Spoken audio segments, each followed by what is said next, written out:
Francis Galton और Charles Darwin, इन दोनों की कहानी बड़ी अमेजिंग है। क्या सिखाती है? एक इंसान ये है और एक इंसान ये है, लेकिन इन दोनों में से ये हिस्ट्री क्रिएट करता है। दुनिया इस इंसान को एडमायर करती है, पर ये दूसरा वाला इंसान जो है वो कुछ कर नहीं पाता। आखिर ऐसा क्यों होता है? क्यों इस पूरी दुनिया में कुछ लोग हैं जो कुछ कर नहीं पाते और कुछ है जो दुनिया के टॉप 1% में आ जाते हैं? देखा जाए तो जन्म लेते वक्त सबका दिमाग ऊपर वाले ने सेम तरीके से ही डिजाइन करा है, पर हिस्ट्री में नाम रजिस्टर होता है सिर्फ इन जैसे लोगों का। आखिर क्यों ये सक्सेसफुल हो पाते हैं? क्या है इनका सीक्रेट? तो सुनो, वो सीक्रेट है दिमाग को परफेक्टली डिजाइन करने की चाहत। जन्म लेते वक्त आपका दिमाग कैसा होगा ये आप डिजाइन नहीं कर सकते, पर इसके बाद में पूरी दिमाग की कहानी आप पूरी डिजाइन करते हो। कैसे? अब यहाँ एग्जांपल शुरू होता है सर फ्रांसिस गैल्टन का और चार्ल्स डार्विन का। बचपन में गैल्टन का आईक्यू डार्विन से काफी ज्यादा था। गैल्टन इतने जीनियस थे कि इन्होंने बचपन में ही एक शानदार साइंटिफिक करियर बना लिया था, पर वह कभी भी अपनी साइंटिफिक फील्ड को पूरी तरह से मास्टर नहीं कर सके। रीजन ये था कि उनका फोकस कभी भी एक चीज पर स्टेबल रहता नहीं था। हर कुछ दिनों में उनका मन करता कभी ये कर दूं, कभी वो कर दूं, कभी ऐसा कर दूं, कभी वैसा कर दूं। आज ये ठीक लग रहा है, कल कुछ और ठीक ऐसे बहुत से बच्चों के बचपनों में देखा जाता है। सिर्फ एक ही कारण जिसकी वजह से आज फ्रांसिस गैल्टन को कोई जानता नहीं है।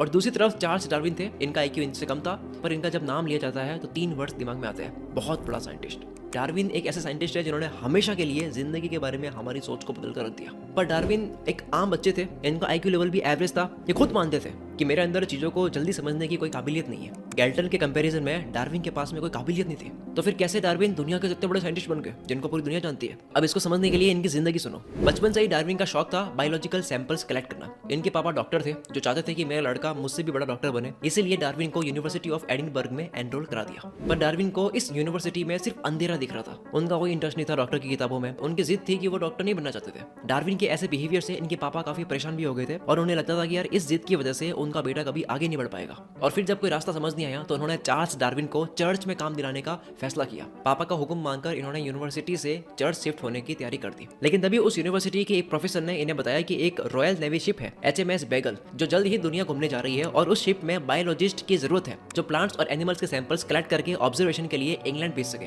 अब डार्विन के पास में जिंदगी जीने का बहुत बड़ा मौका था, ऊपर से काम भी ऐसा मिल रहा था जिस काम को वो शौक से कर सके। डार्विन ने इस वर्ल्ड ट्रिप पर जाने के लिए पापा से परमिशन मांगी, पर इन्हें जाने से मना कर दिया। लेकिन इस बार डार्विन ने अपने मन की सुनी और ये काम एक्सेप्ट कर लिया। अब यहाँ से डार्विन का सफर स्टार्ट होता है। इनका सैंपल्स कलेक्ट करने का काम इनकी लाइफ को मजेदार बना रहा था। साउथ अमेरिका में इन्होंने बहुत ही शानदार काम किया। प्लांट्स, एनिमल्स और बर्ड्स हर तरह के सैंपल्स कलेक्ट किए। इसके साथ में ये फोसिल्स और बोन्स कलेक्ट करते थे।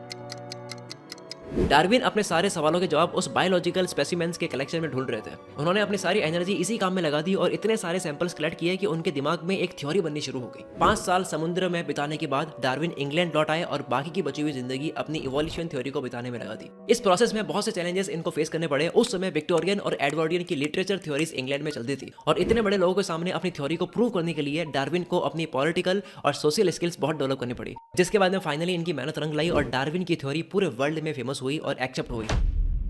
कंक्लूजन, डार्विन ने अपने दिमाग में एक शौक पाला और इस शौक को पूरा करने के लिए अपने दिमाग को परफेक्टली डिजाइन करा। डार्विन ने 4 चीजें फॉलो करी: continuing efforts, neglecting self doubt, facing obstacles and last में फिनिशिंग व्हाट इज स्टार्टेड। पर इन सबको फॉलो करने के लिए आपके अंदर भी डार्विन की तरह इनर फोकस होना चाहिए और यही इनर फोकस आपको एक एवरेज इंसान से जीनियस इंसान बनाता है। Leonardo da Vinci, the great artist and inventor of 15th century, इनका भी ये मानना था कि हम सब में एक इनर पावर होती है जो इस वर्ल्ड को फेस करने के लिए हमें कैपेबल बनाती है। इनको भी बचपन में ज्यादा पढ़ने का मौका नहीं मिला, पर इन्होंने नेचर को बड़े ध्यान से ऑब्जर्व करा। इनको ये पता था कि इनको नेचर की खूबसूरती को देखने का मजा आता है और ये नेचर की ब्यूटीफुल पावर को अच्छे से समझना भी चाहते थे। इसलिए शांति से पहाड़ों और नदियों के किनारे बैठकर आराम से ध्यान से ये तस्वीरें बनाते थे। बात हो रही है कि कैसे आप एक स्किल को मास्टर कर सकते हो, तो इससे रिलेटेड आप कुकू FM पर how to master any skill audio book सुन सकते हो, जिसे ऑलरेडी 3 लाख से भी ज्यादा लोगों ने सुन लिया है। और साथ ही mastery of self for wealth, power and success show को भी सुन सकते हो। इन दोनों शोज में काउंटलेस प्रिंसिपल्स बताए गए कि कैसे आप एक फील्ड के माहिर बन सकते हो। कुकू FM एक ऑडियो लर्निंग प्लेटफॉर्म है जिसे मैं खुद यूज करता हूँ और रिसेंटली मैंने देखा तो पता चला कि हमारे हजारों सब्सक्राइबर्स ने कुकू FM से डेली कुछ ना कुछ सीख रहे हैं और आगे बढ़ रहे हैं। लेकिन अगर आपने अब तक कुकू FM की ऑडियो बुक नहीं सुनी है तो अब आपके लिए कुकू FM ने 7 डेज का फ्री ट्रायल शुरू कर दिया है। इन 7 दिन के दौरान आप पूरे प्लेटफॉर्म की कोई भी शो सुन सकते हो जिसमें 5000 से भी ज्यादा शोज शामिल है, बिल्कुल मुफ्त। ऑफर बहुत ही तगड़ा है, तो अपने दोस्तों और अपने फैमिली मेंबर्स को भी जरूर बताना। और ये ऑफर एक बहुत ही लिमिटेड टाइम के लिए है, तो जल्द ही जाकर के इस ऑफर को अवेल करो। और हाँ, after 7 days free trial subscription plan will be activated. So अभी जाओ डिस्क्रिप्शन में जो स्पेशल लिंक है वहां से कुकू FM डाउनलोड करो और जो मैंने बताया है इन दोनों शोज को भी सुनो। अब आ जाते हैं हम अपनी वीडियो की तरफ। और अब अगर आपको भी डार्विन की तरह अपनी जिंदगी में किसी एक फील्ड का मास्टर बनना है तो उसके लिए आपके सामने ये पॉइंट्स है, आपको ये फॉलो करना है। Number 1, what was your childhood dream? जब आइंस्टाइन केवल 5 साल के थे तो उनके पापा ने इनको कंपास गिफ्ट किया था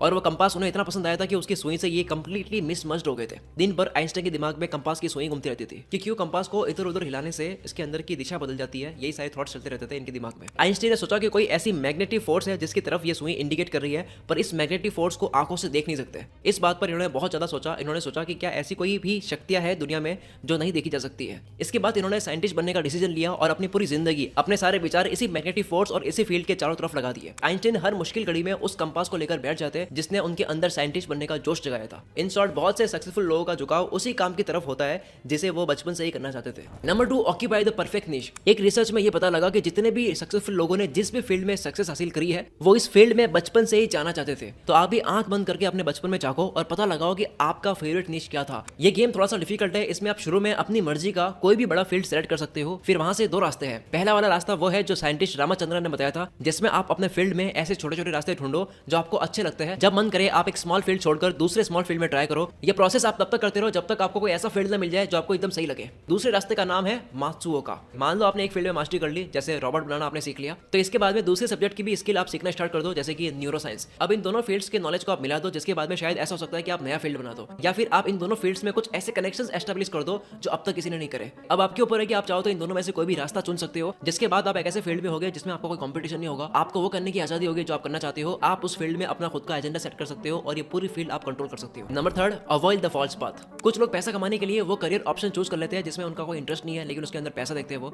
या कुछ लोग अपने पेरेंट्स के प्रेशर में आकर के वो प्रोफेशन चूज कर लेते हैं। हम सबने 3 इडियट मूवी देख रखी है कि कैसे फरहान वाइल्ड लाइफ फोटोग्राफर बनना चाहता था, पर पेरेंट्स के प्रेशर में उसे इंजीनियरिंग करनी पड़ी, जिसमें ना तो वो खुश रहा और ना ही उसने अच्छा परफॉर्म किया। इसलिए whenever you are thinking about your career choice, then never think about your family pressure. और हाँ, आपको कोई भी ऐसा फील्ड चूज नहीं करना है जिसके अंदर आपको पैसा दिख रहा है, क्योंकि अल्टीमेटली आप पैसा तो कमा लोगे लेकिन आप खुश नहीं रहोगे। हमेशा आपके ऊपर काम करने का प्रेशर रहेगा और जिसको आप एंजॉय भी नहीं कर रहे हो और ना आप पैसा एंजॉय कर पाओगे। Number 4, change your decision on time. अगर आपने कोई भी गलत करियर चूज कर लिया जिसमें आपको कोई इंटरेस्ट नहीं है, तो उसको आपको पहले ही बदल देना चाहिए, क्योंकि रॉन्ग प्रोफेशन आपको कभी कामयाबी दिलाएगा नहीं, क्योंकि आप अच्छे से काम करोगे नहीं। ऐसा ही कुछ हुआ था फ्रेडी राउच के साथ में। इन्होंने फाइटर बनने की सोची थी, इन्होंने बहुत तगड़ी ट्रेनिंग करी, एक अच्छा कोच लगाया, और फिर भी ये हर फाइट हार जाते थे, जिसके चलते इनको अपना बॉक्सिंग करियर छोड़कर एक टेली मार्केटिंग कंपनी में जॉब करनी पड़ी। बट अभी भी इनके दिमाग से बॉक्सिंग का भूत उतरा नहीं था, इसलिए फिर से इन्होंने अपने कोच के सेंटर जाना शुरू कर दिया। पर इस बार खुद की बॉक्सिंग के लिए नहीं, दूसरे फाइटर्स को सपोर्ट करने के लिए, नए फाइटर्स को ट्रेनिंग देने के लिए गए। धीरे धीरे ऐसे ही कुछ समय के बाद में इनको रियलाइज हुआ कि मुझे लोगों को बॉक्सिंग सिखाना ज्यादा अच्छे तरीके से आता है बजाय खुद लड़ने के। जब इन्हें ये रियलाइजेशन हुआ तो इन्होंने इसी पर काम करना शुरू कर दिया, और फिर ऐसा वक्त आया कि वो अपने टाइम के बेस्ट ट्रेनर बन गए। 5वां और सबसे आखिरी पॉइंट है, डोंट ऑप्ट फॉर शॉर्टकट्स। जब आप सही काम चुनकर उसमें मेहनत करोगे तो 10 तरह के डिस्ट्रैक्शन चारों ओर से बार बार आपको डिस्टर्ब करेंगे। डिस्ट्रैक्शन से डिस्टर्ब इंसान तब होता है जब उसको अपनी फील्ड में डिफिकल्टीज दिख रही होती है। इस वक्त इंसान शॉर्टकट लेना चाहता है या वो अपना फील्ड चेंज करना चाहता है, और इस वक्त अगर आप भटक गए तो कभी भी आप अपने पाथ पर फिर से आ नहीं पाओगे, क्योंकि भटकना आपकी हैबिट हो जाएगी। इसलिए ये बात रिमाइंडर की तरह अपने दिमाग में सेट कर दो कि अगर जब समझ आ गया कि यही फील्ड मेरा है तो उसके अंदर आपको बहुत टाइम तक लग जाना है। तो ये थे 5 पॉइंट्स। अगर आपने अप्लाई कर लिए ढंग से तो आप अपने फील्ड के बाप आदमी बन सकते हो। अब तक के लिए सिर्फ इतना है। कोको एफएम का लिंक आपको नीचे डिस्क्रिप्शन में मिल जाएगा। मिलते हैं अगली वीडियो में। Wish you all the very best. मैं शकील गुल मित्र से आपके सपनों को सपोर्ट करता हूं।